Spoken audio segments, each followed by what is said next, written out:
Assalamualaikum warahmatullahi wabarakatuh. Perkenalkan, nama saya Nurwahida Marliana. Saya dari Universitas Jambi, Fakultas Keguruan dan Ilmu Pendidikan. Saya dari Prodi Bimbingan dan Konseling dengan NIM A1E1220036. Jadi di sini saya akan menjelaskan dan memberikan contoh kasus terkait hambatan dalam interaksi verbal. Nah, dalam interaksi verbal ada 3 jenis hambatan. Yang pertama ada hambatan teknis. Hambatan teknis adalah hambatan yang terjadi dalam interaksi verbal karena keterbatasan fasilitas dan juga alat komunikasi. Lalu yang kedua ada hambatan semantik. Nah, hambatan ini terjadi karena adanya kesalahan penafsiran suatu kata ataupun suatu kalimat.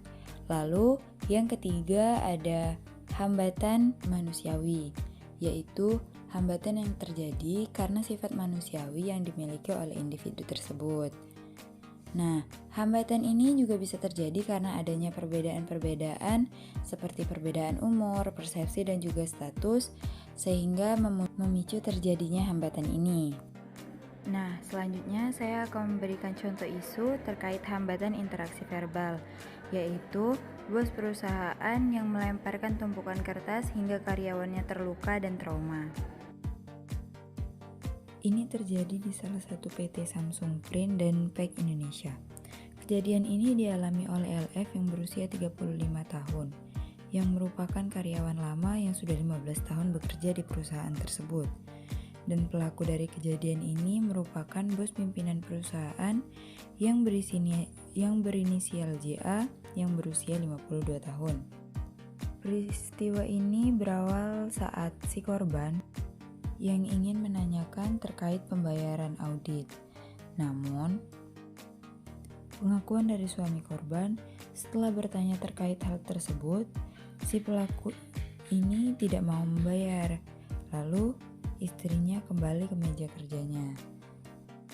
Entah mengapa tiba-tiba si bosnya ini atau si pelaku ini langsung menemui si korban ke meja kerjanya si korban. Nah, saat itulah pelaku melakukan pelemparan tumpukan kertas tersebut yang mengenai pelipis si korban, sehingga si korban ini mengalami lebam di bagian atas hidung dan bibir. Tidak hanya melakukan pelemparan tumpukan kertas saja, pelaku juga menggoyang-goyangkan badan korban hingga terjatuh. Hal ini bukan pertama kali. Menurut penuturan suami korban, hal ini sudah menimpa istrinya sebanyak 3 kali. Yang pertama dilakukan ketika tahun 2018, lalu yang kedua sempat dilaporkan ke Polres, dan yang terakhir itu adalah kejadian yang ini.